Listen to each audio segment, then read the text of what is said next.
ಎಲ್ಲರಿಗೂ ನಮಸ್ಕಾರ. ನನ್ನೆಲ್ಲ ಆತ್ಮೀಯ ಪ್ರೀತಿಯ 10ನೇ ತರಗತಿಯ ಮುದ್ದು ಮಕ್ಕಳೇ, ಈ ದಿನದ ಕನ್ನಡ ತರಗತಿಗೆ ನಿಮ್ಮೆಲ್ಲರಿಗೂ ಸ್ವಾಗತ. ಮಕ್ಕಳೇ, ನಾವು ಕಳೆದ ತರಗತಿಯಲ್ಲಿ 10ನೇ ತರಗತಿಯ ಕನ್ನಡ ಪಠ್ಯಪುಸ್ತಕದಲ್ಲಿರುವಂತಹ ಅಗ್ನಿಬುದ್ಧಿ ಮತ್ತು ವಾಯುಬುದ್ಧಿಯರ ಕಥೆಯನ್ನು ಅರ್ಧ ಭಾಗದವರೆಗೆ ನಾವು ಏನು ಮಾಡಿದ್ವಿ, ನೋಡಿದ್ವಿ. ಎಲ್ಲಿ ಮಟ್ಟ ನೋಡಿದ್ವಿಪ್ಪ ಅಂದರೆ, ಇಲ್ಲಿ ಅಗ್ನಿಬುದ್ಧಿ ಮತ್ತು ವಾಯುಬುದ್ಧಿಯವರು ಅವರಿಬ್ಬರು ತನ್ನ ತಾಯಿಯ ಸಲಹೆಯ ಮೇರೆಗೆ ಏನು ಮಾಡಿದರು, ಸೂರ್ಯಮಿತ್ರನ ಕಡೆ ಹೋಗಿ ಅಭ್ಯಾಸವನ್ನು ಮಾಡಲಿಕ್ಕೆ ಒಪ್ಕೊಳ್ತಾರೆ. ಅವರನ್ನೇ ಗುರುಗಳನ್ನಾಗಿ ಸ್ವೀಕಾರವನ್ನು ಮಾಡ್ತಾರೆ. ಅಲ್ಲಿವರೆಗೂ ನಾವು ನೋಡಿದ್ವಿ. ವಿದ್ಯಾ ಪ್ರಾರಂಭ ಗೈದರ್ ಅನ್ನೋದ್ರ ಬಗ್ಗೆ ನಾವು ಏನು ಮಾಡಿದ್ವಿ, ಕಳೆದ ತರಗತಿಯಲ್ಲಿ ಅಭ್ಯಾಸವನ್ನು ಮಾಡಿದ್ವಿ ಮಕ್ಕಳೇ. ಇಂದು ಮುಂದುವರೆದಂತಹ ಭಾಗವನ್ನು ನೋಡೋಣ. ಅದರಲ್ಲಿ ಯಾವ ರೀತಿಯಾಗಿ ಅವರು ವಿದ್ಯೆಯನ್ನು ಕಲಿತಾರ, ಅವರಿಗೆ ವಿದ್ಯೆ ಒಲಿತೋ ಇಲ್ಲೋ ಎಂಬುದನ್ನು ನಾವು ನೋಡೋಣ ಬನ್ನಿ. ಸೂರ್ಯಮಿತ್ರ ಯಾವ ರೀತಿಯಾದಂತಹ ವಿದ್ಯೆಯನ್ನು ಅವರಿಗೆ ಹೇಳಿಕೊಡ್ತಾನೆ ಎಂಬುದನ್ನು ಮುಂದುವರೆದ ಭಾಗದಲ್ಲಿ ನೋಡೋಣ. ಸೂರ್ಯಮಿತ್ರನು ಅವರನ್ ಇರುಳಂ ಪಗಲಂ ನಿರಂತರಂ ನಿರ್ಬಂಧದಿಂದ ಓದಿಸಿ. ನೋಡಿ, ಸೂರ್ಯಮಿತ್ರ ಅವರ ಸೋದರ ಮಾವನಾಗಿರ್ತಕ್ಕಂತಹ ಸೂರ್ಯಮಿತ್ರ ಏನು ಮಾಡ್ತಾನೆ, ಪಗಲಂ ಅಂದರೆ ಹಗಲು ಮತ್ತು ರಾತ್ರಿ, ನಿರಂತರ, ಇರುಳಂ ಅಂದರೆ ರಾತ್ರಿ, ಪಗಲಂ ಅಂದರೆ ಹಗಲು, ರಾತ್ರಿ ಮತ್ತು ಹಗಲು ನಿರಂತರವಾಗಿ ಅವರಿಗೆ ಏನು ಮಾಡಿದ, ನಿರ್ಬಂಧದಿಂದ ಅಂದರೆ ನೀತಿ ನಿಯಮಗಳನ್ನು ವಿಧಿಸಿ ಅವರನ್ನು ಓದಲಿಕ್ಕೆ ಪ್ರಾರಂಭವನ್ನು ಮಾಡಿದರು. 7-8 ವರ್ಷದಿಂದೊಳಗೆ ನೋಡಿ, 7-8 ವರ್ಷದೊಳಗೆ ಹಲವಾರು ನೀತಿ ನಿಯಮಗಳನ್ನು ಅವರಿಗೆ ವಿಧಿಸಿ ಸೂರ್ಯಮಿತ್ರ ಏನೇನು ಓದಿಸ್ತಾ ಇದ್ದಾನಪ್ಪ ಅಗ್ನಿಬುದ್ಧಿ ಮತ್ತು ವಾಯುಬುದ್ಧಿಯರಿಗೆ ಅಂದರೆ 4 ವೇದಗಳು, 4 ವೇದಗಳಾಗಿರ್ತಕ್ಕಂತಹ ಋಗ್ವೇದ, ಯಜುರ್ವೇದ, ಸಾಮವೇದ, ಅಥರ್ವಣ ವೇದಗಳ ಬಗ್ಗೆ, 6 ಅಂಗಮಂ ನೋಡಿ, 6 ಅಂಗಮಂ ಅಂದರೆ 6 ಅಂಗಗಳ ಬಗ್ಗೆ ಅಂದರೆ ಜ್ಯೋತಿಷ್ಯ, ಕಲ್ಪ, ನಿರುಕ್ತ, ಶಿಕ್ಷಾ, ವ್ಯಾಕರಣ, ಛಂದಸ್ಸು, ಈ ವೇದದ 6 ಅಂಗಗಳ ಬಗ್ಗೆ, 18 ಧರ್ಮಶಾಸ್ತ್ರಗಳು, 18 ಅಂದರೆ ಇಲ್ಲಿ 18 ಕಟ್ಟುಪಾಡುಗಳನ್ನು ಒಳಗೊಂಡಿರ್ತಕ್ಕಂತಹ ಧರ್ಮಶಾಸ್ತ್ರಗಳ ಬಗ್ಗೆ ಹೇಳ್ಕೊಡ್ತಾನೆ ಸೂರ್ಯಮಿತ್ರ. ಮೀಮಾಂಸ ಬಗ್ಗೆ ಹೇಳ್ಕೊಡ್ತಾನೆ. ನ್ಯಾಯಶಾಸ್ತ್ರ ಬಗ್ಗೆ ಅಂದರೆ ನ್ಯಾಯ ವಿಸ್ತರಂ, ವ್ಯಾಕರಣಂ ನೋಡಿ, ತರ್ಕಶಾಸ್ತ್ರ ಬಗ್ಗೆ, ನ್ಯಾಯಶಾಸ್ತ್ರ ಬಗ್ಗೆ, ವ್ಯಾಕರಣ ಬಗ್ಗೆ, ಪ್ರಮಾಣಂ, ಚಂದಂ, ಅಲಂಕಾರಂ ನೋಡಿ, ಛಂದಸ್ಸಿನ ಬಗ್ಗೆ, ಅಲಂಕಾರಗಳ ಬಗ್ಗೆ, ನಿಘಂಟು, ಕಾವ್ಯ ನಾಟಕಗಳಂ ನೋಡಿ, ನಿಘಂಟು ಮತ್ತು ಕಾವ್ಯ ನಾಟಕಗಳ ಬಗ್ಗೆ ಕುರಿತು ಹೇಳ್ಕೊಡ್ತಾನೆ. ಮತ್ತೆ ಮುಂದುವರೆದಿನ ಏನೇನು ಹೇಳ್ತಾನೆ ನೋಡಿ, ಚಾಣಕ್ಯಂ, ಸಾಮುದ್ರಿಕಂ ನೋಡಿ, ಚಾಣಕ್ಯಂ ಅಂದರೆ ಚಾಣಕ್ಯ ಬರೆದಿರುವಂತಹ ಅರ್ಥಶಾಸ್ತ್ರ ಗ್ರಂಥದ ಬಗ್ಗೆ ಸೂರ್ಯಮಿತ್ರ ಹೇಳ್ಕೊಡ್ತಾನೆ. ಸಾಮುದ್ರಿಕಂ ಅಂತಂದರೆ ಅಂಗೈ ರೇಖೆಯನ್ನು ನೋಡಿ ಭವಿಷ್ಯ ಹೇಳುವಂತಹ ಒಂದು ಶಾಸ್ತ್ರ. ಆ ಶಾಸ್ತ್ರದ ಬಗ್ಗೆ ಏನು ಮಾಡ್ತಾನೆ, ಅವರಿಗೆ ಹೇಳ್ಕೊಡ್ತಾನೆ. ಅದಾದಮೇಲೆ ಶಾಲಿಹೋತ್ರಂ ನೋಡಿ, ಸಾಮುದ್ರಿಕ ಶಾಸ್ತ್ರ ಬಗ್ಗೆ ಹೇಳ್ಕೊಟ್ಟು ಶಾಲಿಹೋತ್ರಂ ಅಂದರೆ ಒಬ್ಬ ಋಷಿ ಬರೆದಿರುವಂಥ ಅಶ್ವಶಾಸ್ತ್ರ ಬಗ್ಗೆ ಸಂಪೂರ್ಣವಾದಂತಹ ಮಾಹಿತಿಯನ್ನು ಅವರಿಗೆ ಹೇಳ್ಕೊಡ್ತಾನೆ. ಅದಾದಮೇಲೆ ಪಾಳಕಾಪ್ಯಂ ನೋಡಿ, ಪಾಳಕಾಪ್ಯಂ ಅಂದರೆ ಇದು ಗಜಶಾಸ್ತ್ರ, ಇದನ್ನು ಕೂಡ ಋಷಿ ಮುನಿಗಳು ಬರೆದಿರುವಂಥದ್ದು, ಗಜಶಾಸ್ತ್ರ ಅನ್ನುವಂಥದ್ದು. ಅದಾದಮೇಲೆ ಹಾನಿತಂ ವೈದ್ಯಶಾಸ್ತ್ರ ಬಗ್ಗೆ, ಚರಕಂ ನೋಡಿ, ಚರಕ ಅಂದರೆ ಚರಕ ಸಂಹಿತೆ ಅನ್ನುವಂತಹ ಒಂದು ಆಯುರ್ವೇದದ ಗ್ರಂಥದ ಕರ್ತರು, ಇದರ ಬರೆದವರು ಚರಕನು, ಇದರ ಬಗ್ಗೆ ಹೇಳ್ಕೊಡ್ತಾನೆ. ಅಶ್ವಿನಿತಂ ಅಶ್ವಿನಿತಂ ಅಂತಂದರೆ ಇದೊಂದು ಬಹಾಲಂ ಬರೆದಿರುವಂತಹ ವೈದ್ಯಶಾಸ್ತ್ರದ ಬಗ್ಗೆ. ಸುಶ್ರುತಂ ನೋಡಿ, ಸುಶ್ರುತಂ ಅಂತಂದರೆ ಪ್ರಾಚೀನ ಭಾರತದ ಒಂದು ಶಸ್ತ್ರವೈದ್ಯ, ಇದರಲ್ಲಿ ಎಲ್ಲ ರೀತಿಯಾದಂಥ ವೈದ್ಯಗಳ ಬಗ್ಗೆ ಮಾಹಿತಿ ಐತಿ. ಇದನ್ನು ಸುಶ್ರುತ ಸಂಹಿತವೆಂಬಂತಹ ವೈದ್ಯಶಾಸ್ತ್ರ ಮತ್ತು ಶಸ್ತ್ರಚಿಕಿತ್ಸೆಗೆ ಸಂಬಂಧಿಸಿದಂತಹ ಗ್ರಂಥವನ್ನು ರಚಿಸಿದ್ದಾರೆ. ಯಾರು ಅದರ ಕರ್ತರು, ಯಾರು, ಸುಶ್ರುತ. ಕ್ಷಾರಪಾನೀಯಂ ನೋಡಿ, ಉಪ್ಪು ಮತ್ತು ಅಂದರೆ ಲವಣ ಮತ್ತು ನೀರಿನ ಬಗ್ಗೆ, ಉಪ್ಪಿಗೆ ಲವಣ ಅಂತಲೂ ಕರೀತಾರೆ, ಅದರ ಬಗ್ಗೆ ಮಾಹಿತಿಯನ್ನು ಹೇಳ್ಕೊಡ್ತಾನೆ. ಮೊದಲಾದಗೊಡೆಯ ನರವೈದ್ಯಂಗಳಂ ನೋಡಿ, ಮೊದಲಾದವುಗಳನ್ನು ಹಲವಾರು ರೀತಿಯಾದಂತಹ ಮಾಹಿತಿಗಳನ್ನು ಅವರಿಗೆ ವೇದಗಳ ಬಗ್ಗೆ, ಪುರಾಣಗಳ ಬಗ್ಗೆ, ಧರ್ಮಶಾಸ್ತ್ರಗಳ ಬಗ್ಗೆ, ಕಾವ್ಯ ನಾಟಕಗಳ ಬಗ್ಗೆ, ನಿಘಂಟಿನ ಬಗ್ಗೆ, ಸಾಮುದ್ರಿಕ ಬಗ್ಗೆ, ಆಮೇಲೆ ಚರಕ ಸಾಹಿತ್ಯ ಬಗ್ಗೆ, ವೈದ್ಯಶಾಸ್ತ್ರದ ಬಗ್ಗೆ, ತರ್ಕಶಾಸ್ತ್ರ ಬಗ್ಗೆ, ಹೀಗೆ ಹಲವಾರು ರೀತಿಯಾದಂತಹ ಮಾಹಿತಿಗಳನ್ನು ಮೊದಲಾಗೊಡೆಯ ನರವೈದ್ಯಂಗಳಂ ನೋಡಿ, ನರವೈದ್ಯಂಗಳಂ ಜ್ಯೋತಿಷಂ ನರಗಳ ಬಗ್ಗೆ ಸಂಬಂಧಿಸಿದಂತಹ ಮಾಹಿತಿಯನ್ನು ಕೂಡ ಹೇಳ್ತಾನೆ. ಜ್ಯೋತಿಷ್ಯದ ಬಗ್ಗೆ ಮಾಹಿತಿಯನ್ನು ಹೇಳ್ತಾನೆ ಸೂರ್ಯಮಿತ್ರ. ಮಂತ್ರವಾದದ ಬಗ್ಗೆ ಮಾಹಿತಿಗಳನ್ನು ಹೇಳಿ ಮೊದಲಾದಗೊಡೆಯ ಶಾಸ್ತ್ರಗಳಂ ನೋಡಿ, ಮೊದಲಾದಗೊಡೆಯಂತಹ ಶಾಸ್ತ್ರಗಳನ್ನು ಅವರಿಗೆ ತಿಳಿಸ್ಕೊಡ್ತಾನೆ. ಅದಾದಮೇಲೆ ಎಲ್ಲಮಂ ನೆರೆಯೇ ಕಲ್ಪಿಸಿ ಯೋಗ್ಯರ ಮಾಡಿದೊಡಿ ನೋಡಿ, ಅವರಿಗೆ ಎಲ್ಲ ರೀತಿಯಾದಂತಹ ಮಾಹಿತಿಯನ್ನು ಅವರಿಗೆ ವೇದಗಳ ಬಗ್ಗೆ, ಪುರಾಣಗಳ ಬಗ್ಗೆ, ಅಂಗಗಳ ಬಗ್ಗೆ, ಧರ್ಮಶಾಸ್ತ್ರಗಳ ಬಗ್ಗೆ, ಹೀಗೆ ಪ್ರತಿಯೊಂದರ ಬಗ್ಗೆ ಸೂರ್ಯಮಿತ್ರ ಅಗ್ನಿಭೂತಿ ಮತ್ತು ವಾಯುಭೂತಿಯವರಿಗೆ ಕಲಿಸಿ, ವಿದ್ಯೆಯನ್ನು ಕಲಿಸಿ ಅವರನ್ನು ಏನಾಗಿ ಮಾಡ್ತಾನೆ, ಯೋಗ್ಯರನ್ನಾಗಿ ಮಾಡ್ತಾನೆ. ಮುಂದೆ ನೋಡಿ, ಅವರು ಎಲ್ಲ ರೀತಿಯಂತಹ ಯೋಗ್ಯರನ್ನಾಗಿ ಮಾಡಿದ ಮೇಲೆ ಅವರ ನಿಮ್ಮ ಪ್ರಸಾದದಿಂದ ಎಲ್ಲ ಶಾಸ್ತ್ರಂ ಕಲಿತು ಪಂಡಿತರಂ. ನೋಡಿ, ನಾವು ನಿಮ್ಮ ಪ್ರಸಾದದಿಂದ ಎಲ್ಲ ಶಾಸ್ತ್ರಗಳನ್ನು, ಪುರಾಣಗಳನ್ನು ಕಲ್ತಿದ್ದೇವೆ. ನಾವು ಪಂಡಿತರಾಗಿ ನಮ್ಮನ್ನು ಮಾಡಿದ್ದೀರಿ. ನಾವು ವಿದ್ಯೆಯನ್ನು ಕಲಿತು ಪಂಡಿತರಾಗಿದ್ದೇವೆ. ಆದೆಂ ಎಂದು ಆದಮಾನಂ.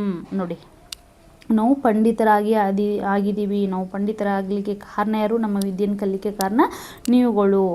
ವಸೆದಂ. ನೋಡಿ, ಆದಮಾನ ಅಂದರೆ ವಿಶೇಷವಾದಂಥದ್ದು, ವಸೆದಂ ಅಂದರೆ ವ್ಯಕ್ತಪಡಿಸುವಂಥದ್ದು. ಅಂದ್ರೆ ವಿಶೇಷವಾದಂತಹ ಸಂತೋಷವನ್ನು ಅವ್ರು ಏನು ಮಾಡ್ತಾರೆ, ವ್ಯಕ್ತವನ್ನು ಪಡಿಸ್ತಾರೆ. ನಮ್ಮನ್ನು ಇಷ್ಟೊಂದು ನಾವು ದಡ್ಡರಿದ್ವಿ, ನಾವು ದಡ್ಡರಿದ್ದಂಥವ್ರನ್ನ ನೀವೇನು ಮಾಡಿದ್ರಿ, ನಮ್ಮನ್ನು ವಿದ್ಯಾವಂತರನ್ನಾಗಿ ಮಾಡಿದ್ರಿ ಅಂತ ಅಗ್ನಿಭೂತಿ ಮತ್ತು ವಾಯುಭೂತಿ ಯಾರಿಗೆ? ಸೂರ್ಯಮಿತ್ರನಿಗೆ ವಿಶೇಷವಾದಂತಹ ಸಂತೋಷವನ್ನು ವ್ಯಕ್ತಪಡಿಸ್ತಾರೆ. ಇನ್ನು ಎಮ್ಮನ್ ಹಾಗೆ ಪೋದಮೆಂ. ನೋಡಿ, ಇನ್ನು ನಾವು ಆಗ ಸಂತೋಷವನ್ನು, ವಿಶೇಷವಾದಂಥ ಸಂತೋಷವನ್ನು ವ್ಯಕ್ತಪಡಿಸಿ ಇನ್ನು ಎಮ್ಮನಾಗಿ ಪೋದಮೆಂ. ನೋಡಿ, ಇನ್ನು ಎಮ್ಮ ಅಂದರೆ ನಾವಿನ್ನು ಎಲ್ಲವನ್ನು ಕಲ್ತಿದ್ದೇವೆ ಅಂತ ಅಂದ್ಕೊಂಡು ನಾವು ಹೋಗ್ತೀವಿ ಎಂದು ಓಝರ್ಗೆ. ನೋಡಿ, ನಮ್ಮನ್ನು ಹೋಗಲಿಕ್ಕೆ ನಮಗೆ ಅನುಮತಿಯನ್ನು ನೀಡಿ ಅಂತ ಕೇಳ್ತಿದ್ದಾರೆ. ಯಾರಿಗೆ? ಪೊಡೆಮಟ್ಟು ಬೀಳ್ಕೊಂಡೆ ಆಗಳ್. ನೋಡಿ, ಆಗ ನೀವು ನಮ್ಗೆ ಹೋಗಲಿಕ್ಕೆ ನಮ್ಗೆ ಅವಕಾಶನ ಮಾಡಿಕೊಡಿ ಗುರುಗಳನ್ನ ಕೇಳ್ತಾ ಇದ್ದಾರೆ. ಯಾರು? ತಮ್ಮ ಸೋದರ ಮಾವನಾಗಿರ್ತಕ್ಕಂತಹ ಸೂರ್ಯಮಿತ್ರನನ್ನು ಅಗ್ನಿಭೂತಿ ಮತ್ತು ವಾಯುಭೂತಿಯವರು ಕೇಳ್ತಾ ಇದ್ದಾರೆ. ಆವಾಗ ನಾವು ಎಲ್ಲ ಶಾಸ್ತ್ರಗಳನ್ನ, ಪುರಾಣಗಳನ್ನ ನಾವೆಲ್ಲ ಕಲಿತ್ಬಿಟ್ಟಿದ್ದೀವಿ. ನಾವು ನಮ್ಮನ್ನು ಪಂಡಿತರನ್ನಾಗಿ ನೀವು ಮಾಡಿದ್ದೀರಿ. ನಾವು ನಿಮ್ಮ ವಿದ್ಯೆಯಿಂದ ನಾವು ಪಂಡಿತರು ಕೂಡ ಆಗಿದ್ದೀವಿ. ನಾವಿನ್ನು ನಮ್ಮೂರಿಗೆ ಮರಳಿ ಹೋಗಬೇಕು ಅನ್ನುವಂತಹ ಸಂದರ್ಭದಲ್ಲಿ ಅವ್ರೇನು ಮಾಡ್ತಾರೆ, ಅವರಿಗೆ ಪೊಡೆಮಟ್ಟು ಬೀಳ್ಕೊಂಡೆ ಆಗಳ್ ಓಝರ್ ಎಂದರೆ, ಅಂದ್ರೆ ನಮ್ಮನ್ನ ಬೀಳ್ಕೊಡಿ, ನಾವು ಹೋಗ್ತೀವಿ ಅಂತ ಕೇಳುವಂಥ ಸಂದರ್ಭದಲ್ಲಿ ಅವಾಗ ಅವ್ರ ಸೋದರ ಮಾವ ಏನು ಹೇಳ್ತಾರೆ ನೋಡಿ ಮುಂದೆ. ಯಾಕಂದ್ರೆ ನಾನು ಸೋದರ ಮಾವ ಅಂತ ಅವ್ರಿಗೆ ಹೇಳ್ಬಿಟ್ರೆ ಅವ್ರು ಎಲ್ಲಿ ಮೊದಲೇ ಆಲ್ರೆಡಿ ಹಾಳಾಗ್ಯಾರ, ಇನ್ನೊಂದು ಸ್ವಲ್ಪ ಹಾಳಾಗಿಬಿಡ್ತಾರೆ. ವಿದ್ಯೆಯನ್ನು ಕಲಿಯೋದಿಲ್ಲ ಅವ್ರಿಗೆ. ನಾ ಅತಿಯಾದಂತಹ ಸಲಿಗೆಯನ್ನು ಕೊಟ್ಟನೆ ಅಂದ್ರೆ ಅವರು ಸರಿಯಾದಂತಹ ವಿದ್ಯೆಯನ್ನು ಕಲಿಯೋದಿಲ್ಲ ಅಂತೇಳಿ ಅವರ ಸೋದರ ಮಾವ ಏನು ಹೇಳ್ತಾನೆ, ನನಗೆ ನಮ್ಮ ತಂಗಿ ಅಂತ ಯಾರು ಗೊತ್ತಿಲ್ಲ, ಕಾಶ್ಯಪನ ಗೊತ್ತಿಲ್ಲ, ಆಮೇಲೆ ಸೋಮಶರ್ಮ ಗೊತ್ತಿಲ್ಲ, ನೀವು ಯಾರು ನಂಗೆ ಸಂಬಂಧ ಇಲ್ಲ ಅಂತ ಹೇಳ್ತಾನೆ. ಹೌದಾ? ಈಗ ಎಲ್ಲ ವಿದ್ಯೆ ನೀವು 8 ವರ್ಷಗಳ ಕಾಲ ಎಲ್ಲ ರೀತಿಯಾದಂಥ ಸಕಲ ವಿದ್ಯೆಯನ್ನು ಪಾರಂಗತರ ಮಾಡಿ ಅವ್ರು ಪಂಡಿತರಾಗಿರ್ತಾರೆ. ಇಂಥ ಸಂದರ್ಭದಲ್ಲಿ ಅವಾಗ ಏನು ಮಾಡ್ತಾನವ, ಅವರನ್ನು ಬೀಳ್ಕೊಡುವಂಥ ಸಂದರ್ಭದಲ್ಲಿ ಅವಾಗ ಸೂರ್ಯಮಿತ್ರ ಆಗ ಒಂದು ಮಾತನ್ನು ಹೇಳ್ತಾನೆ. ಏನು ಹೇಳ್ತಾನೆ ನೋಡಿ, ಸೂರ್ಯಮಿತ್ರ ಹೇಳ್ತಾ ಇದ್ದಾನೆ ನೋಡಿ, ನಿಮ್ಮ ಎಮ್ಮ ತಂಗಿಯ ಮಕ್ಕಳಿರ.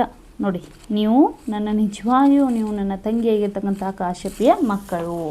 ಅಗ್ನಿಭೂತಿ ಮತ್ತು ವಾಯುಭೂತಿಯರಿಗೆ ತನ್ನ ಸೋದರ ಮಾವನಾಗಿರ್ತಕ್ಕಂಥ ಸೂರ್ಯಮಿತ್ರ ಹೇಳ್ತಾ ಇದ್ದಾನೆ, ನೀವು ನನ್ನ ನಿಜವಾದಂತಹ ತಂಗಿಯ ಮಕ್ಕಳಿದ್ದೀರಾ. ಸೋದರ ಅಳಿಯಂದಿರ್. ನೋಡಿ, ನೀವು ನನ್ನ ಸೋದರ ಅಳಿಯಂದಿರಿದ್ದೀರಾ. ಅಪ್ಪೀರ್ ನಿಮಗೆ. ನೋಡಿ, ನೀವು ನಿಜವಾಗಿಯೂ ನನ್ನ ತಂಗಿ ಮಕ್ಕಳಿದ್ದೀರಾ, ನೀವು ನನ್ನ ಸೋದರ ಅಳಿಯಂದಿರಿದ್ದೀರಾ, ನಾನು ನಿಮ್ಮ ಸೋದರ ಮಾವನಿದ್ದೀನಿ. ನಿಮಗೆ ಪಸರಂ ಕೊಟ್ಟೇನು ಇಲ್ಲ ಏಕೆ ಎಂದೊಡೆ. ನೋಡಿ, ಪಸರಂ ಕೊಟ್ಟೇನು ಅಂದರೆ ಸಲಿಗೆ. ನಾನು ನಿಮ್ಗೆ ಏನಾದರೂ ಅತಿಯಾದಂಥ ಸಲಿಗೆಯನ್ನು ಕೊಟ್ಟಿದ್ದೆ ಆದ್ರೆ, ಅಥವಾ ನಾ ಮೊದಲ ನಿಮಗೆ ನನ್ನ ತಂಗಿ ಮಕ್ಕಳು ನೀವು, ನಾನು ನಿಮ್ಮ ಸೋದರ ಮಾವ ಅಂತ ಏನಾದರೂ ಹೇಳಿದ್ನಿ ಅಂತಂದ್ರೆ ಏನಾಗ್ತಿತ್ತು, ಅದಕ್ಕೆ ನಾನು ಯಾಕೆ ನಿಮಗೆ ನನ್ನ ಸೋದರ ಅಳಿಯಂದಿರು ಅಥವಾ ನನ್ನ ತಂಗಿ ಮಕ್ಕಳು ಅಲ್ಲ ನಾನು ನಿಮ್ಮ ಸೋದರ ಮಾವ ಅಂತ ಯಾಕೆ ಹೇಳಿಲ್ಲ, ಆ ಸಲಿಗೆನ ಯಾಕೆ ಕೊಡಲಿಲ್ಲ ಅಂತ ಮುಂದೆ ಹೇಳ್ತಾರೆ ನೋಡಿ. ಏಕೆ ಎಂದೊಡೆ ಮುನ್ನಿನಂತೆ ತಂದೆಯಲ್ಲಿ. ಯಾಕಪ್ಪ ಅಂತಂದ್ರೆ ಈ ಮುಂಚೆ, ಮುನ್ನಿನಂತೆ ಅಂದರೆ ಈ ಮೊದಲಿನಂತೆ ಅದ, ಈ ಮುಂಚೆ ನೀವು ನಿಮ್ಮ ತಂದೆಯಲ್ಲಿ ಉರ್ಕಿ ಕೆಟ್ಟಂತಿರೆ. ಉರ್ಕಿ ಅಂದರೆ ಗರ್ವ ಅಥವಾ ಸೊಕ್ಕು, ಅಹಂಕಾರ ಅಂತ ಹೇಳ್ಬೋದು. ನೀವು ನಿಮ್ಮ ತಂದೆಯ ಜೊತೆ ಬೆಳೆದಂತಹ ನೀವುಗಳು ಅಗ್ನಿಭೂತಿ ಮತ್ತು ವಾಯುಭೂತಿ ನೀವಿಬ್ಬರು ಸಿಕ್ಕಾಪಟ್ಟೆ ಗರ್ವದಿಂದ ಇದ್ರಿ. ಯಾಕಂದರೆ ನಿಮ್ಮ ತಂದೆ ಅತಿಯಾದಂಥ ಸಲಿಗೆಯನ್ನು ಕೊಟ್ಟ ಕಾರಣದಿಂದ ನೀವೇನಾಗಿದ್ರಿ, ಸೊಕ್ಕಿನಿಂದ ಇದ್ರಿ. ಆದ ಕಾರಣ ಇಲ್ಲಿಯೂ ಅದಕ್ಕೆ ನಾ ಏನು ಮಾಡಿದೆ, ಇಲ್ಲಿವರೆಗೂ ನಾನು ಯಾವುದ್ರ ಬಗ್ಗೆನೂ ಮಾಹಿತಿ ಹೇಳಲಿಲ್ಲ. ಆಣುಂ ಉರ್ಕಿ ಕೆಡುವಿರಿ. ನಾ ಏನಾದರೂ ನಿಮ್ಗೆ ನಮ್ಮ ಸೋದರ ಮಾವ ಇದ್ದೀನಿ, ನೀವು ತಂಗಿ ಮಕ್ಕಳಿದ್ದೀರಾ, ಸೋದರ ಅಳಿಯಂದಿರಿ ಅಂತ ನಾ ಏನಾರ ಅತಿಯಾದಂಥ ಸಲಿಗೆನ ನಿಮಗೆ ಕೊಟ್ಟಿದ್ದೆ ಆದಂದ್ರೆ ನೀವು ಇಲ್ಲಿವರೆಗೂ ಏನೂ ಕಲಿತಾ ಇರಲಿಲ್ಲ. ನೀವು ಅದೇ ರೀತಿ ಸಲಿಗೆಯಿಂದ ಸೊಕ್ಕಿನಿಂದ ನೀವು ಇರ್ತಾಯಿದ್ರಿ, ಗರ್ವದಿಂದ ಇರ್ತಾಯಿದ್ರಿ. ಉರ್ಕಿ ಕೆಡುವಿರಿ ಎಂದು ನೀವು ಮತ್ತೇನು ಮಾಡ್ತೀರೋ ಆ ಸೊಕ್ಕಿನಿಂದ ಕೆಟ್ಟು ಹೋಗ್ಬಿಡ್ತಿದ್ರಿ. ನೀವು ವಿದ್ಯೆಯನ್ನು ಕಲಿತಾನೇ ಇರಲಿಲ್ಲ.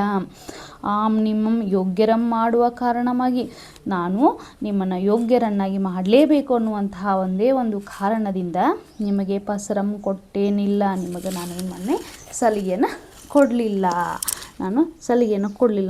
ನಾನು ಸಲಿಗೆಯನ್ನು ಕೊಡದೇ ಇದ್ದಿದ್ದಕ್ಕೆ ನೀವು ಕಲಿತೀರ ಅಂತ ಹೇಳ್ತಾರೆ. ನೋಡಿ ಮಕ್ಕಳೇ, ಒಂದು ವೇಳೆ ಏನಾದರೂ ಸೂರ್ಯಮಿತ್ರ ನೀವು ನನ್ನ ತಂಗಿ ಮಕ್ಕಳಿದ್ದೀರಿ, ಬರೀ ನೀವು ನನ್ನ ತಂಗಿ ಮಕ್ಕಳಿದ್ದೀರಿ ಅಂತೇಳಿ ನಾನು ಅಂದ್ಕೊಂಡು ಅವ್ರನ್ನ ಅತ್ಯಂತ ಸಲಿಗೆಯನ್ನು ಕೊಟ್ಟರೆ ಅವ್ರಿಗೆ ಹಗಲು ಯಾವುದು ರಾತ್ರಿ ಯಾವುದು ರುಚಿ ಆದಂಥ ಭಕ್ಷ್ಯ ಭೋಜನಗಳಾಗಿರ್ಬೋದು, ನಿದ್ದೆಯನ್ನು ಕೆಡದೇ ಇರುವುದಾಗಿರ್ಬೋದು, ಹೀಗೆ ಎಲ್ಲ ಅವ್ರು ಏನು ಮಾಡ್ತಾಯಿದ್ರು ಅವುಗಳನ್ನು ದುರುಪಯೋಗ ಪಟ್ಕೊಂಡು ಮತ್ತೆ ಅವರು ವಿದ್ಯೆಯನ್ನು ಕಲಿಲಿಕ್ಕೆ ಆಗ್ತಾಯಿರಲಿಲ್ಲ.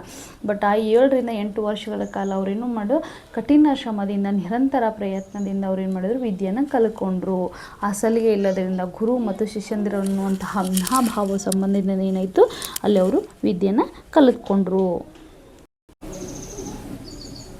ನೋಡಿ,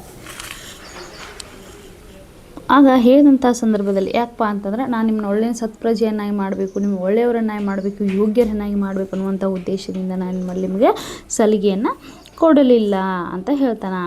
ಆಗ ಪಸರಂ ಕೊಟ್ಟೇನಿಲ್ಲ ಅಂದರೆ ಸಲಿಗೆಯನ್ನು ಕೊಟ್ಟಿಲ್ಲ. ಅದಕ್ಕೆ ಮುಳಿಯದೆ ಇರಿಂ ಕ್ಷಮಿಸಿಯಂ, ಅದಕ್ಕೆ ನೀವು ನನ್ನ ಮೇಲೆ ಸಿಟ್ಟಾಗಬೇಡ್ರಿ, ಕೋಪವನ್ನು ಮಾಡ್ಕೋಬೇಡ್ರಿ, ನನ್ನ ಮೇಲೆ ನೀವು ಕುಪಿತರಾಗಬೇಡ್ರಿ, ನನ್ನನ್ನು ಕ್ಷಮಿಸಿಬಿಡ್ರಿ ಎಂದು ನೋಡಿ, ನೀವು ನನ್ನನ್ನು ಕ್ಷಮಿಸಿಬಿಡ್ರಿ ಅಂತ ಹೇಳ್ತಾ ಇದ್ದಾನೆ. ಯಾರು? ಸೂರ್ಯಮಿತ್ರ ಅಗ್ನಿಭೂತಿ ಮತ್ತು ವಾಯುಭೂತಿಗೆ ಹೇಳ್ತಾ ಇದ್ದಾನೆ.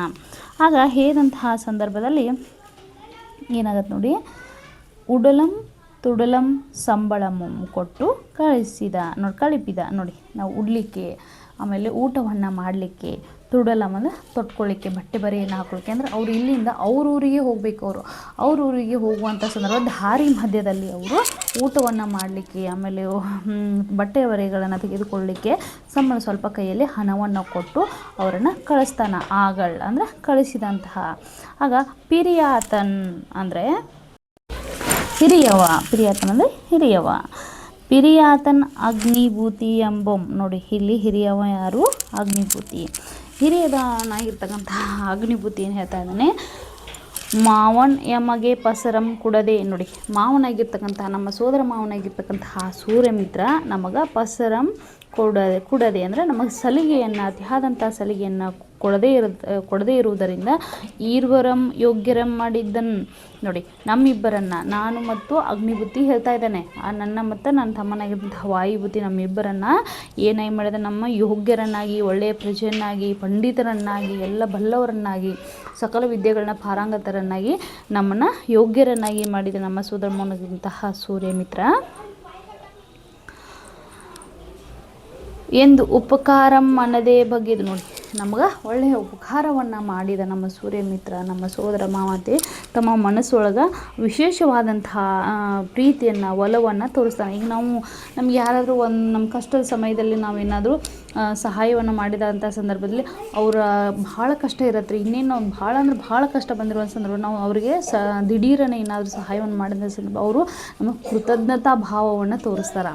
ಆ ರೀತಿಯಾಗಿ ಅಗ್ನಿಭೂತಿ ತನ್ನ ಮನಸ್ಸೊಳಗೆ ತನ್ನ ಭಾವನಿಗೆ ಏನು ಮಾಡ್ತಾ ಇದ್ದಾನೆ, ಆದಮಾನಂ ಸಂತೋಷಂ. ನೋಡಿ, ಆವಾಗ ವಿಶೇಷವಾದಂತಹ ಉಪಕಾರವನ್ನು ಮಾಡಿದ್ರು ಅಂತೆ, ವಿಶೇಷವಾದಂಥ ಸಂತೋಷವನ್ನು ಅಗ್ನಿಭೂತಿ ತನ್ನ ಮನಸ್ಸೊಳಗೆ ತನ್ನ ಸೋದರ ಮಾವನ ಕಡೆ ನೋಡಿ ವ್ಯಕ್ತಪಡಿಸ್ತಾ ಇದ್ದಾನೆ. ನೋಡಿ, ದೊಡ್ಡವನು ಸಂತೋಷವನ್ನು ವ್ಯಕ್ತಪಡಿಸಿದ್ರೆ ಸಣ್ಣವನು ಏನು ಹೇಳ್ತಾನ ನೋಡಿ, ಅಂದರೆ ಕಿರಿಯತವ ಏನು ಹೇಳ್ತಾನೆ, ಪಟ್ಟಂ ಕಿರಿಯಾತಂ ವಾಯುಭೂತಿ. ನೋಡಿ, ತಮ್ಮನಾಗಿರ್ತಕ್ಕಂತಹ ವಾಯುಭೂತಿ ಏನು ಹೇಳ್ತಾ ಇದ್ದಾನೆ, ಮನಸ್ಸೊಳಗೆ ಅನ್ಕೊಳ್ತಿದ್ದಾನೆ ರೀ ಇವನು, ಸೂರ್ಯಮಿತ್ರಂ ಗೈದುದು. ನೋಡಿ, ನಮ್ಮ ಸೋದರ ಮಾವನಾಗಿರ್ತಕ್ಕಂತಹ ಸೂರ್ಯಮಿತ್ರ ಈತ ಮಾಡಿದ್ದೆಲ್ಲವೂ ನಮಗೆ ಎಲ್ಲಮಂ ಅಪಕಾರಂ. ನೋಡಿ, ಈತ ಮಾಡಿದ್ದೆಲ್ಲವೂ ನಮಗೆ ಅಪಕಾರ. ದೊಡ್ಡವನು ಏನು ಹೇಳಿದ, ಉಪಕಾರ ಮಾಡಿದ, ನಮ್ಮನ್ನು ವಿದ್ಯಾವಂತರನ್ನಾಗಿ ಮಾಡಿದ, ನಮ್ಮನ್ನು ಪಂಡಿತರನ್ನಾಗಿ ಮಾಡಿದ, ನಾವು ಕೂಡ ಎಲ್ಲರಲ್ಲೂ ಒಬ್ಬರನ್ನಾಗಿ, ನಮಗೂ ಧೈರ್ಯದೆ, ನಮಗೂ ವಿದ್ಯೆ ಬರುತ್ತೆ ಅಂತ ಹೇಳೋರನ್ನಾಗಿ ಮಾಡಿದ ಅಂಥೇಳಿ ವಿಶೇಷವಾದಂತಹ ಒಲವನ್ನು, ವಿಶೇಷವಾದಂತಹ ಕಾಳಜಿಯನ್ನು, ವಿಶೇಷವಾದಂತಹ ಪ್ರೀತಿಯನ್ನು ತನ್ನ ಮನಸ್ಸಿನಲ್ಲಿ ಸೋದರ ಮಾವನ ಕಡೆ ನೋಡಿ ಅಗ್ನಿಭೂತಿ ಹೇಳಿದರೆ, ಅದರ ವಾಯುಭೂತಿ ಏನು ಹೇಳ್ತಾ ಇದ್ದಾನೆ, ನಮಗೆ ಅಪಕಾರವನ್ನು ಮಾಡಿದ.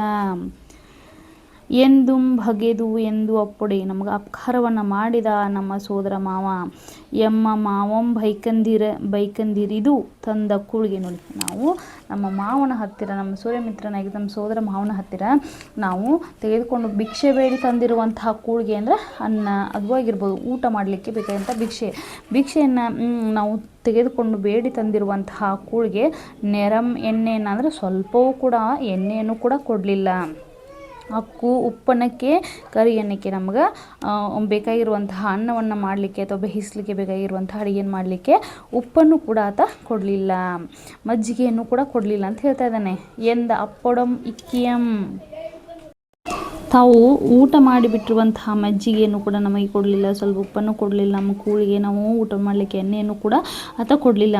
ಅಪ್ಪೊಡಂ ಇಕ್ಕಿಯಂ ಎರೈಸಿಯಂ ಅರಿಯಂ. ನೋಡಿ, ಆತ ನಮಗೆ ಯಾವುದೇ ರೀತಿಯಂತಹ ಮಜ್ಜಿಗೆಯನ್ನು, ಎಣ್ಣೆಯನ್ನು ನಾನು ಏನೂ ನಮಗೆ ಕೊಡಲಿಲ್ಲ. ಎರೈಸಿಯಂ ಅಂತಂದರೆ ಅಂತಂದರೆ ಎರೈಸಿಯಂ ಅಂತಂದರೆ ಸುರಿಸುವುದು, ಅರಿಯಂ ನಮಗೆ ಯಾವುದೇ ರೀತಿಯಾದಂತಹ ಆತ ಎಣ್ಣೆಯನ್ನು ಕೊಡಲಿಲ್ಲ, ಮಜ್ಜಿಗೆಯನ್ನು ಕೊಡಲಿಲ್ಲ, ಆಮೇಲೆ ಉಪ್ಪನ್ನು ಕೂಡ ಆತ ನಮಗೆ ಕೊಡಲಿಲ್ಲ. ಅಂದರೆ ನಮಗೇನು ತಾವು ಊಟ ಮಾಡಿಬಿಟ್ಟಿರುವಂತಹ ಏನೇ ರೀತಿ ಅಂತ ಉಳಿದಿರುವಂಥ ಸ್ವಲ್ಪ ಅನ್ನವನ್ನು ಕೂಡ ನಮಗೆ ಏನು ಮಾಡಲಿಲ್ಲ, ನಮ್ಮ ಸೋದರ ಮಾವ ಕೊಡಲಿಲ್ಲ, ಸುರಿಯಲಿಲ್ಲ. ಅರಿಯಂ ಅಂದರೆ ಕೊಡಲಿಲ್ಲ ಅಂತ ಅರ್ಥ. ಕೆರೆಗೆ ಹೋಗಿ ಮೀವ. ನೋಡಿ, ಯಾವುದೇ ರೀತಿಯಾದಂತಹ ಎಣ್ಣೆ, ಉಪ್ಪು, ಮಜ್ಜಿಗೆ ಏನನ್ನೂ ಈತ ಕೊಡದೇ ಇದ್ದ. ಮುಂದೆ ಏನು ಹೇಳ್ತಿದ್ದಾನೆ ನೋಡಿ, ಮನಸ್ಸೊಳಗೆ ಅಂದ್ಕೊಳ್ತಿದ್ದಾನೆ ವಾಯು ಬುದ್ಧಿ. ಕೆರೆಗೆ ಹೋಗಿ ಮೀವ, ನಾವು ಕೆರೆಗೆ ಹೋಗಿ ಸ್ನಾನವನ್ನು ಮಾಡಿ ಬಂದ ನಂತರ ಆಗಳ ತಲೆಯಂ ಪೂಸಲ್ ಎಣ್ಣೆನ ನಾವು ಕೆರೆಗೆ ಹೋಗಿ ಜಳಕ ಅಥವಾ ಸ್ನಾನವನ್ನು ಮಾಡಿ ಬಂದ ನಂತರ ನಮ್ಮ ತಲೆಗೆ ಹಚ್ಚಿಕೊಳ್ಳಲಿಕ್ಕೆ ಯಾವುದೇ ರೀತಿಯಾದಂಥ ಎಣ್ಣೆಯನ್ನು ಕೊಡಲಿಲ್ಲ. ಅಪ್ಪೊಡಂ ಕೊಡಲಿಲ್ಲ. ಎರೆಯಿಸಿ ಅರೆಯಂ ಥಾಂ ದಿವ್ಯಮಪ್ಪ. ನೋಡಿ, ಆತ ನಾವು ಕೆರೆಗೆ ಹೋಗಿ ಪ್ರತಿನಿತ್ಯ ಕೆರೆಗೆ ಹೋಗಿ ಜಳಕವನ್ನು ಮಾಡಿ ಬಂದ ನಂತರ ಆತ ನಮಗೆ ತಲೆಗೆ ಹಚ್ಕೊಳ್ಳಿಕ್ಕೆ ಸ್ವಲ್ಪವೂ ಕೂಡ ಎಣ್ಣೆಯನ್ನು ಕೊಡಲಿಲ್ಲ. ಆದರೆ ತಾನ ಮಾತ್ರ ಅಂದರೆ ಸೂರ್ಯಮಿತ್ರ ದಿವ್ಯಮಪ್ಪ ಆಹಾರಗಳಂ. ನೋಡಿ, ಪ್ರತಿದಿನವೂ ಕೂಡ ಪ್ರತಿ ದಿವ್ಯಮಪ್ಪ ರುಚಿಯಾಗಿರುವಂತಹ ಮೃಷ್ಟಾನ್ನ ಭೋಜನವನ್ನು, ಭಕ್ಷ್ಯ ಭೋಜನಗಳನ್ನು, ರುಚಿಯಾಗಿರ್ತಕ್ಕಂತಹ ಭೋಜನವನ್ನು ದಿವಸಕ್ಕಮ್ಮ ಪ್ರತಿದಿನವೂ ಪ್ರತಿದಿನ ಒಂದಿನವೂ ಬಿಡದೆ ಪಲಂಬರ ನೆಂಟರ್ಗಳು ಅಂದರೆ ಹಲವಾರು ಬಗೆಯ ರೀತಿಯಾದಂತಹ ನೆಂಟರ ತನ್ನ ಸಂಬಂಧಿಕರ ಜೊತೆಗೆ, ನೆಂಟರಿಸ್ತರ ಜೊತೆಗೆ ಆಳುಗಳಂ ಬೆರೆಸಿ. ನೋಡಿ, ತನ್ನ ಆಳುಗಳ ಜೊತೆಗೆ ಉಣ್ಗಂ ಪರ್ವ ದಿವಸದೋಳು. ನೋಡಿ, ಪ್ರತಿದಿನವೂ ತನ್ನ ಸಂಬಂಧಿಕರ ಜೊತೆಗೆ, ನೆಂಟರಿಸ್ತರ ಜೊತೆಗೆ, ಆಮೇಲೆ ಆಳುಗಳ ಜೊತೆಗೆ ಏನು ಮಾಡ್ತಾ ಇದ್ದ, ರುಚಿಯಾಗಿರುವಂತಹ ಮೃಷ್ಟಾನ್ನ ಭೋಜನವನ್ನು, ಆಮೇಲೆ ಸಿಹಿಯಾಗಿರುವಂತಹ ಅಡುಗೆಯನ್ನು ಅವೇನು ಮಾಡ್ತಾ ಇದ್ದ, ಸವಿತಾ ಇದ್ದ. ಅಂದರೆ ಊಟವನ್ನು ಮಾಡ್ತಾ ಇದ್ದ. ಯಾರು? ಸೂರ್ಯಮಿತ್ರ. ನಾವು ತಾನು ಮಾತ್ರ ರುಚಿಯಾಗಿರುವಂಥ ಪ್ರತಿ ದಿವಸವೂ ತನ್ನ ಆಳುಗಳ ಜೊತೆಗೆ ಊಟವನ್ನು ಮಾಡ್ತಾ ಇದ್ದ, ನೆಂಟರಿಸ್ತರ ಜೊತೆಗೆ ಕುತ್ಕೊಂಡು ಊಟವನ್ನು ಮಾಡ್ತಿದ್ದ. ಉಣ್ಗಂ ಪರ್ವ ದಿವಸ ಅಂದರೆ ಹಬ್ಬ ಹರಿದಿನ ಆಗಿರ್ತಕ್ಕಂತಹ ಪರ್ವ ಅಂದರೆ ಹಬ್ಬ ಹರಿದಿನಗಳ ಸಂದರ್ಭದಲ್ಲಿಯೂ ಕೂಡ ಅಪ್ಪೊಡೆ ಎಂದು ಇವರಿಗೆ ನಮ್ಮಿಬ್ಬರಿಗೂ ನಮ್ಗೆ ಊಟವನ್ನು ಕೊಡಿ ಅಂತ ಕೇಳಿದ್ರು ಕೂಡ ಆತ ಏನು ಮಾಡ್ತಾ, ಹಬ್ಬ ಹರಿದಿನ ಕೂಡ ನನಗೆ ಮತ್ತು ನಮ್ಮ ಅಣ್ಣ ಅಗ್ನಿಭೂತಿಗೆ ಉಣಲ್ ಇಕ್ಕಿಂ ಎಂದು ಅರಿಯಂ. ನೋಡಿ, ನಮ್ಗೆ ಉಣ್ಲಿಕ್ಕೆ ಹಬ್ಬ ಹರಿದಿನದ ಮೃಷ್ಟಾನ್ನ ಭೋಜನಗಳನ್ನ ಮಾಡ್ತಾರೆ. ಹೌದಾ? ಈಗ ನಮ್ಮ ಮನೇಲಿ ಹಬ್ಬಗಳು ಬಂದರೆ ರುಚಿ ಅಂತ ಹೋಳಿಗೆಯನ್ನು ಮಾಡ್ತೀವಿ, ಪಾಯಸ ಮಾಡ್ತೀವಿ, ಇನ್ನು ಹಲವಾರು ರೀತಿಯಾದಂತಹ ಭೋಜನಗಳನ್ನ ನಾವು ರೆಡಿ ಮಾಡ್ತೀವಿ. ಅದೇ ರೀತಿಯಾಗಿ ಹಬ್ಬ ದಿನದಂದು ಕೂಡ ನಮ್ಗೆ ಯಾವುದೇ ರೀತಿ ಇರುವಂತಹ ಭಕ್ಷ್ಯ ಭೋಜನಗಳನ್ನ, ಮೃಷ್ಟಾನ್ನ ಭೋಜನ ನನಗೆ ಮತ್ತು ನನ್ನ ಅಗ್ನಿಬುದ್ಧಿಗೆ ಕೊಡ್ತಾ ಇರಲಿಲ್ಲ ಎಂದು ಅರಿಯಂ. ಪಂಚಮಹಾಪಾತಕನ್ ಅಂತಂದರೆ ನನ್ನ ಪ್ರಕಾರ ಏನಪ್ಪ ಅಂದ್ರೆ, ನನ್ನ ಅನಿಸಿಕೆ, ಎಣ್ಣೆಯನ್ನು ಕೊಡಲಿಲ್ಲ, ಅದಾದಮೇಲೆ ಉಪ್ಪನ್ನು ಕೊಡಲಿಲ್ಲ, ಮಜ್ಜಿಗೆಯನ್ನು ಕೊಡಲಿಲ್ಲ, ಅದಾದಮೇಲೆ ತಲೆಗೆ ಹಚ್ಕೊಳ್ಳಿಕ್ಕೆ ಕೆರೆಗೆ ಹೋಗಿ ಸ್ನಾನ ಮಾಡಿ ಬಂದು ತಲೆಗೆ ಹಚ್ಕೊಳ್ಳಿಕ್ಕೆ ಎಣ್ಣೆಯನ್ನು ಕೊಡಲಿಲ್ಲ, ಅದಾದಮೇಲೆ ಮೃಷ್ಟಾನ್ನ ಭೋಜನ ರುಚಿಯಾಗಿರುವಂಥ ಆಹಾರವನ್ನು ಕೊಡಲಿಲ್ಲ. ಇದು ನನ್ನ ಪ್ರಕಾರ ಮಕ್ಕಳೇ ಪಂಚಮಹಾಪಾತಕನ್ ಅಂತ ಹೇಳ್ತಾ ಇದ್ದಾರೆ ಅಂತ ನಾನು ಅಂದ್ಕೊಂಡಿದ್ದೀನಿ. ನನ್ನ ಅನಿಸಿಕೆ ಪ್ರಕಾರ ಪಂಚಮಹಾಪಾತಕನ್ ಎಮ್ಮನ್ ಅಂದರೆ ನಮ್ಗೆ ಈ ರೀತಿಯಾದಂಥ 5 ರೀತಿಯಾದಂಥ ಪಂಚ ಅಂದರೆ 5 ರೀತಿಯಾದಂತಹ ಯಾವುದೇ ಸೌಲಭ್ಯಗಳನ್ನು ನಮಗೆ ಕೊಡಲಿಲ್ಲ. ಎಮ್ಮನ್ ಅಂದರೆ ನಮಗೆ 7 ವರ್ಷಂಭರಂ ಪಗೆವರಂ ಬಗೆವಂತೆ ದಂಡಿಸಿದನೆಂದು. ನೋಡಿ, 7 ವರ್ಷಗಳಿಂದ, ಎಷ್ಟು 7ರಿಂದ 8 ವರ್ಷಗಳಿಂದ ನಮಗೆ ಪಗೆವರಂ ಅಂದರೆ ಶತ್ರುಗಳಂತೆ ಭಗವಂತೆ ದಂಡಿಸಿದ ನಮ್ಮ ಶತ್ರುಗಳನ್ನು ಯಾವ ರೀತಿಯಾಗಿ ನಾವು ನೋಡ್ತೀವೋ ಆ ರೀತಿಯಾಗಿ ನಮ್ಮ ಸೋದರ ಮಾವ ನೋಡಿದ. ನಮ್ಮ ಶಿಕ್ಷೆ ಕೊಡೋಕ್ಕಿಂತ ಹೆಚ್ಚಾಗಿ ನಮಗೆ ಶಿಕ್ಷಣವನ್ನು ಕೊಡೋಕ್ಕಿಂತ ಹೆಚ್ಚಾಗಿ ನಮ್ಮ ಶಿಕ್ಷೆಯನ್ನೇ ಹೆಚ್ಚಾಗಿ ಕೊಟ್ಟಿದ್ದಾನೆ ನಮ್ಮ ಸೋದರ ಮಾವ. ಶಿಕ್ಷಣನೇ ಸ್ವಲ್ಪ ಕೊಟ್ಟಿದ್ದಾನೆ, ಆದರೆ ಶಿಕ್ಷೆನ ಭಾಳ ದಂಡಿಸಿದಾನ ಅಂತೇಳಿ ಹೇಳ್ತಾ ಇದ್ದಾನೆ. ಮನದೊಳ್ ಮುಳಿಸಂ ಭಾವಿಸಿ ಪೊರಮಟ್ಟು ಪೋದನ್ ಅಂತು ನೋಡಿ. ಆಗ ಮನದೊಳಗೆ ಏನು ಮಾಡಿದ, ನಮಗೆ ಶಿಕ್ಷಣವನ್ನು ಕೊಡೋಕ್ಕಿಂತ ಹೆಚ್ಚಾಗಿ ಶಿಕ್ಷಣ ಕೊಟ್ಟಿದ್ದ ನಮ್ಮ ಸೋದರ ಮಾವ. ನಮಗೆ ಯಾವುದೇ ರೀತಿಯಾದಂಥ ಸೌಲಭ್ಯಗಳನ್ನು ಕೊಡಲೇ ಇಲ್ಲ, ನಮ್ಮನ್ನು ಭಾಳ ರೀತಿಯಾದಂಥ ದಂಡಿಸಿದ ಅಂತೇಳಿ ತನ್ನ ಮನಸ್ಸೊಳಗೆ ಏನು ಮಾಡ್ತಾನೆ, ವಾಯುಭೂತಿ ಅನ್ಕೋತಾನೆ ನೋಡಿ. ದೊಡ್ಡವನು ಹಿರಿಯವನಾಗಿರ್ತಕ್ಕಂತಹ ಅಗ್ನಿಭೂತಿ ಏನು ಮಾಡಿದ ಮಕ್ಕಳೇ, ಉಪಕಾರವನ್ನು ಮಾಡಿದೆ ನಮ್ಮ ಸೋದರ ಮಾವಂತೆ ಮನಸ್ಸೊಳಗೆ ವಿಶೇಷವಾದಂತಹ ಕಾಳಜಿಯನ್ನು ಒಲವನ್ನು ತೋರಿಸಿದ್ರೆ, ವಾಯುಭೂತಿ ಏನು ಮಾಡಿದ, ನಮ್ಗೆ ಅಪಕಾರವನ್ನು ಜಾಸ್ತಿ ಮಾಡಿದೆ ನಮ್ಮ ಮಾವ. ಯಾವುದೇ ರೀತಿಯಾದ ನಮ್ಮ ಸೌಲಭ್ಯಗಳನ್ನು ಕೊಡಲಿಲ್ಲ. ತನ್ನ ತಂಗಿಯ ಮಕ್ಕಳು ಅಂತೂ ಕೂಡ ನಮ್ಮನ್ನು ನೋಡಲಿಲ್ಲ, ಆ ರೀತಿಯಾಗಿ ನಮ್ಮನ್ನು ದಂಡಿಸಿದ ಅಂತೆ ನಮಗೆ ಅಪಕಾರವನ್ನು ಮಾಡಿದ, ನಮಗೆ ಮೋಸವನ್ನು ಮಾಡಿದ. 5 ರೀತಿಯಾದಂತಹ ಯಾವುದೇ ಊಟವನ್ನು ಮಾಡಲಿಕ್ಕೆ ರುಚಿಯಾಗಿರುವಂತಹ ಊಟವನ್ನು ಕೊಡಲಿಲ್ಲ, ತಲೆಸ್ಕೊಳ್ಳಿಕ್ಕೆ ಎಣ್ಣೆಯನ್ನು ಕೊಡಲಿಲ್ಲ, ಮಜ್ಜಿಗೆಯನ್ನು ಉಳಿದಿರುವಂತಹ ಮಜ್ಜಿಗೆಯನ್ನು ಕೊಡಲಿಲ್ಲ, ಉಪ್ಪನ್ನು ಕೊಡಲಿಲ್ಲ, ಆಮೇಲೆ ಅಡುಗೆ ಮಾಡಲಿಕ್ಕೆ ಯಾವುದೇ ರೀತಿಯಂತಹ ಎಣ್ಣೆಯನ್ನು ಏನೂ ಕೊಡಲಿಲ್ಲ ನಮ್ಮ ಮಾವ ಅಂಥೇಳಿ ಅಂದ್ಕೊಂಡು ಮನಸ್ಸೊಳಗೆ ಅಂದ್ಕೊಂಡು ಪೊರಮಟ್ಟು ಪೋದನಂದ್ರೆ ಆತನಿಗೆ ನಮಸ್ಕರಿಸಿ ಏನು ಮಾಡ್ತಾರೆ, ಹೋಗ್ತಾರೆ ನೋಡಿ. ಮುಂದೆ ಈರ್ವರಂ ಪೋಗಿ ಅಂದ್ರೆ ಅವರಿಬ್ಬರು ಏನು ಮಾಡಿದಾರೆ, ಅಲ್ಲಿಂದ ಬಂದುಬಿಟ್ರು. ಹೋಗ್ತಾ ಇದ್ದಾರೆ. ಕತಿಪಯ ದಿವಸಗಳಿಂ ಕೌಶಂಬಿಯನ್ ಅಂದರೆ ಹಲವಾರು, ಕತಿಪಯ ಅಂದರೆ ಹಲವಾರು ದಿವಸಗಳಿಂದ ಅವ್ರು ಏನು ಮಾಡಿದರು, ಅಲ್ಲಿಂದ ಬಂದು ತಮ್ಮ ಕೌಶಂಬಿಯನ್ ರಾಜ್ಯಗಳದಿಂದ ಕೌಶಂಬಿಗೆ ಬಂದರು. ಏಯ್ದಿ ತಮ್ಮ ಮನೆಯಂ ಪೊಕ್ಕು ನೋಡಿ.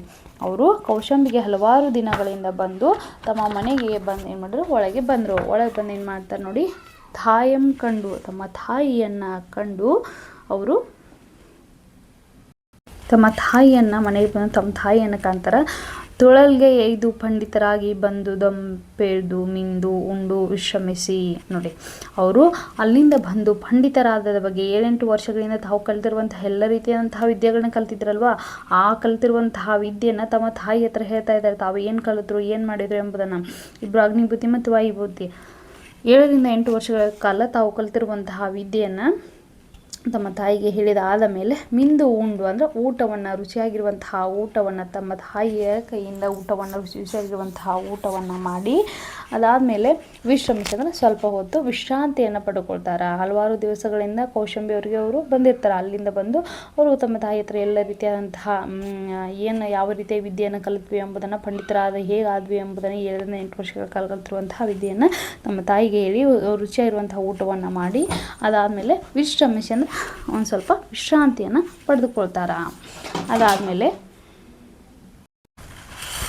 ನೋಡಿ,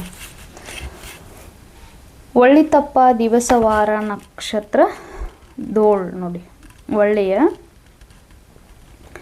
ಒಳ್ಳಿತಪ್ಪ ಅಂದರೆ ಒಳ್ಳೆಯ ದಿವಸ ಅಂದರೆ ಸ್ವಲ್ಪ ಹೊತ್ತು ವಿಶ್ರಾಂತಿಯನ್ನು ಪಡೆದುಕೊಂಡು ನಂತರ ಅವ್ರು ಏನು ಮಾಡಿದರು, ವಿಶ್ರಾಂತಿಯನ್ನು ಪಡೆದುಕೊಂಡ ಮೇಲೆ ದಿವಸವಾರವನ್ನು, ನಕ್ಷತ್ರದವನ್ನು, ಒಳ್ಳೆಯ ದಿವಸಗಳನ್ನು, ಒಳ್ಳೆಯ ವಾರವನ್ನು, ಆ ವಾರದಲ್ಲಿರುವಂತಹ ಒಳ್ಳೆಯ ದಿನವನ್ನು, ಒಳ್ಳೆಯ ನಕ್ಷತ್ರವನ್ನು ನೋಡಿ ಅತಿಬಲ ಮಹಾರಾಜನಂ ನೋಡಿ, ಅತಿಬಲ ಮಹಾರಾಜನಂ ಕಂಡು ಈರ್ವರಂ ಇವರಿಬ್ಬರು ಅತಿಬಲ ಮಹಾರಾಜನ ಕಾಣ್ತಾರೆ. ಅತಿಬಲ ಮಹಾರಾಜ ಅಂದರೆ ಯಾರು ಹೇಳ್ರಿ ಮಕ್ಕಳೇ, ನೋಡೋಣ ಈ ಕಥೆ ಒಳಗೆ. ಅತಿಬಲ ಮಹಾರಾಜನ ಮರಿಬೇಡ್ರಿ. ಮತ್ತೆ ಯಾರಪ್ಪ ಅಂತಂದ್ರೆ ಜಂಬೂ ದ್ವೀಪ ಅನ್ನುವಂತಹ ಒಂದು ಈ ದ್ವೀಪದಲ್ಲಿ ವಸ್ತು ಎನ್ನುವಂತಹ ನಾಡು, ಅಲ್ಲಿ ಕೌಶಂಬಿ ಎನ್ನುವಂತಹ ಪಟ್ಟಣ, ಆ ಪಟ್ಟಣವನ್ನು ಆಳ್ತಿರುವಂತಹ ರಾಜನ ಹೆಸರು ಅತಿಬಲ.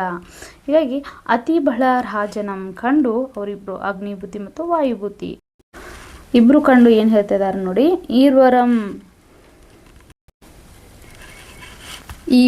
ಅಂದರೆ ಇವರಿಬ್ಬರು ಅಂದರೆ ಯಾರು, ಅಗ್ನಿಬುದ್ಧಿ ವಾಯುಬುದ್ಧಿ. ಬೇರೆ ಬೇರೆ ಉಪಶ್ಲೋಕಿಸಿ ಅಂದರೆ ಬೇರೆ ಬೇರೆ ರೀತಿಯಾದಂತಹ ಶ್ಲೋಕಗಳನ್ನು ತಾವೇನು 7-8 ವರ್ಷಗಳ ಕಾಲ ಕಲಿತಿರುವಂತಹ ಹಲವಾರು ರೀತಿಯಾದಂಥ ಶ್ಲೋಕಗಳನ್ನು ಕಲ್ತಿದ್ರಲ್ಲ, ಉಪಶ್ಲೋಕಗಳನ್ನು, ಆ ಶ್ಲೋಕಗಳನ್ನು ಕ್ರಿಯಾಕಾರ ಸಂಬಂಧಿತ ನೋಡಿ. ಆ ಶ್ಲೋಕಗಳು ಏನು ಅರ್ಥವನ್ನು ಹೇಳ್ತಾವೆ, ಕ್ರಿಯಾಕಾರ ಸಂಬಂಧಿತದಿಂದ ಅಂದರೆ ತಾವು ಏನು ಅರ್ಥವನ್ನು ಹೇಳ್ತಾವ ಅನ್ನೋದನ್ನು ಒಕ್ಕಾಣಿಸಿ ತಮ್ಮ ಪಂಡಿತ ಇಕ್ಕೆಯನ್ನು ನೋಡಿ.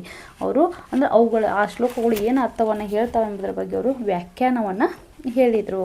ತಮ್ಮ ಪಾಂಡಿತ್ಯವನ್ನು ಅವರು ಒಪ್ಪಿಸಿದರು. ಯಾರಿಗೆ? ಅತಿಬಲ ಮಹಾರಾಜನಿಗೆ ಪಂಡಿತ ಇಕ್ಕೆಯನ್ನು ಅರಿಪಿದೊಡೆ ನೋಡಿ. ಅವರು ತಮ್ಮ ಪಾಂಡಿತ್ಯವನ್ನು ಏನು ಮಾಡಿದರು, ಅವರು ಒಪ್ಪಿಸಿದರು.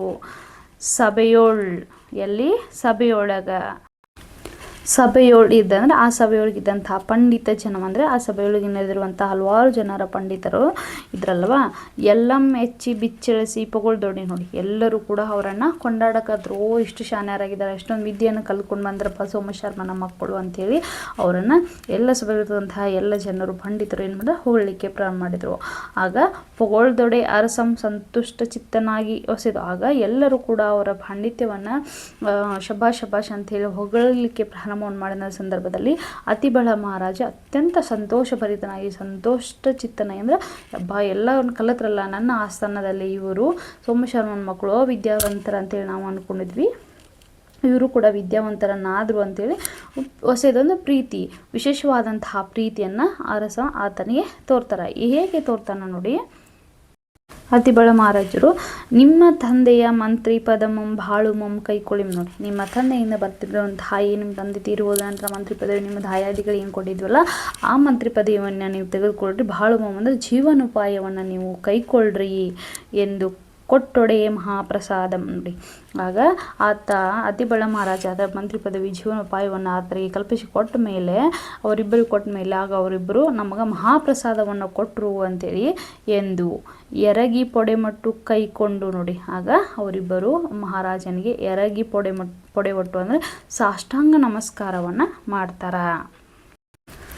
ಆಗ ಸುಖದೊಳ್ ಬಾಳು ಫಲಂಬರ್ ಪಂಡಿತರ್ಗಳಿಗೆ ನೋಡಿ ಅವರು ಸುಖದೊಳಗೆ ಏನು ಮಾಡಿದ್ರಪ್ಪ ಅಂದ್ರೆ ತಮ್ಮ ಜೀವನವನ್ನು ಕಳಲಿಕ್ಕೆ ಪ್ರಾರಂಭ ಮಾಡಿದರು. ಬಾಳು ತಮ್ಮ ಜೀವನವನ್ನು ಸುಖದಿಂದ ಕೂಡುವಂತಹ ಜೀವನಗಳಿಗೆ ಪ್ರಾರಂಭ ಫಲಂಬರಂ ಅಂದರೆ ಹಲವಾರು ಪಂಡಿತರುಗಳಿಗೆ ಓದುಗಳಂ ಅಂದರೆ ಓದಿಸ್ಲಿಕ್ಕೆ ಪ್ರಾರಂಭ ಮಾಡಿದರು. ಯಾರು ಮತ್ತು ಅಗ್ನಿಬುದ್ಧಿ ಮತ್ತು ವಾಯುಬುದ್ಧಿ ಹಲವಾರು ಪಂಡಿತರಿಗೆ ಅವರು ವಿದ್ಯೆಯನ್ನು ಕೊಡಲಿಕ್ಕೆ ತಾವು ಕಲಿತಿರುವಂತಹ ವಿದ್ಯೆಯನ್ನು ಕೊಡಲಿಕ್ಕೆ ಪ್ರಾರಂಭ ಮಾಡಿದರು.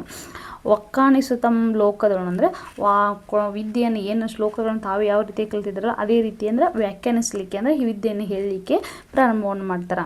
ಲೋಕದೊಳು ಅಂದರೆ ಈ ಸಮಾಜದೊಳಗೆ ಈ ಜಗತ್ತಿನೊಳಗೆ ಅರಮನೆಯೊಳಂ ಪೂಜ್ಯರಾಗಿ ಅಂದರೆ ಈ ಸಮಾಜದ ಜಗತ್ತಿನ ತಾವು ಕೂಡ ಒಂದು ವಿಶೇಷ ವ್ಯಕ್ತಿಗಳಂತೆ ಗುರುತಿಸ್ಕೊಳ್ತಾರೆ.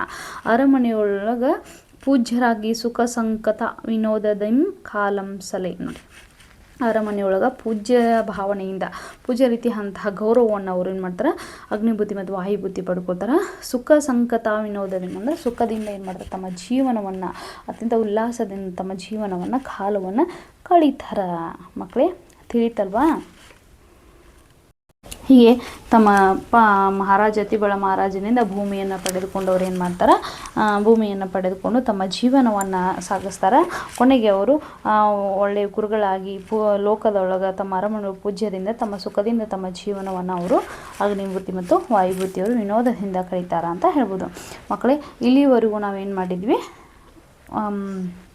ಅಗ್ನಿಬುದ್ಧಿ ಮತ್ತು ವಾಯುಬುದ್ಧಿಯರ ಕಥೆಯನ್ನು ಸಂಪೂರ್ಣವಾಗಿ ಪದಗಳನ್ನು ಓದ್ತಾ ಪಾಠದಲ್ಲಿ ಪದಗಳನ್ನು ಓದ್ತಾ ನಾವೇನು ಮಾಡಿದ್ವಿ ಅರ್ಥವನ್ನು ತಿಳ್ಕೊಂಡ್ವಿ. ಇಲ್ಲಿವರೆಗೆ ನಿಮ್ಮೆಲ್ಲರಿಗೂ ಈ ತರಗತಿ ಅರ್ಥವಾಗಿದೆ ಅಂತೇಳಿ ಭಾವಿಸ್ತೀನಿ. ನಿಮಗೆ ಇಷ್ಟ ಆದರೆ ಇದನ್ನು ಶೇರ್ ಮಾಡಿ, ಹಾಗೆ ಕಮೆಂಟ್ ಮಾಡಿ. ನಿಮಗೆ ಇನ್ನೂ ಏನಾದ್ರು ತಿಳಿಸ್ಬೇಕಪ್ಪ ಅಂತಂದ್ರೆ ನೀವು ಕಮೆಂಟ್ ಮಾಡಿದರೆ ನಾನು ತಿಳಿಸುವಂಥ ಒಂದು ಸಣ್ಣ ಪ್ರಯತ್ನವನ್ನು ಕೂಡ ನಾನು ಮಾಡ್ತೀನಿ ಮಕ್ಕಳೇ. ಅದೇ ರೀತಿಯಾಗಿ ಮುಂದಿನ ತರಗತಿಯಲ್ಲಿ ಏನು ಮಾಡ್ತೀನಿ ಈ ಅಗ್ನಿಬುದ್ಧಿ ಮತ್ತು ವಾಯುಬುದ್ಧಿಯರ ಕಥೆನ ಸರಳ ಸಾರಾಂಶವನ್ನು ಒಂದು ಸಲ ನಿಮಗೆ ಹೇಳ್ತೀನಿ. ಅದನ್ನೊಂದು ತರಗತಿಯನ್ನು ಮಾಡಿ ನನ್ನ ಯೂಟ್ಯೂಬ್ ಚಾನಲಲ್ಲಿ ನಾನು ಹಾಕಿರ್ತೀನಿ, ನೀವೆಲ್ಲರೂ ನೋಡ್ಬೋದು. ಇಲ್ಲಿವರೆಗೆ ನಾನು ತರಗತಿಯನ್ನು ವೀಕ್ಷಣೆ ಮಾಡಿದ್ದಕ್ಕೆ ನಿಮ್ಮೆಲ್ಲರಿಗೂ ಧನ್ಯವಾದಗಳನ್ನ ಹೇಳ್ತಾ ನನ್ನ ತರಗತಿ ಮುಗಿಸುವಂಥ ಸಮಯ. ನಮಸ್ಕಾರ ಎಲ್ಲರಿಗೂ. Thank you.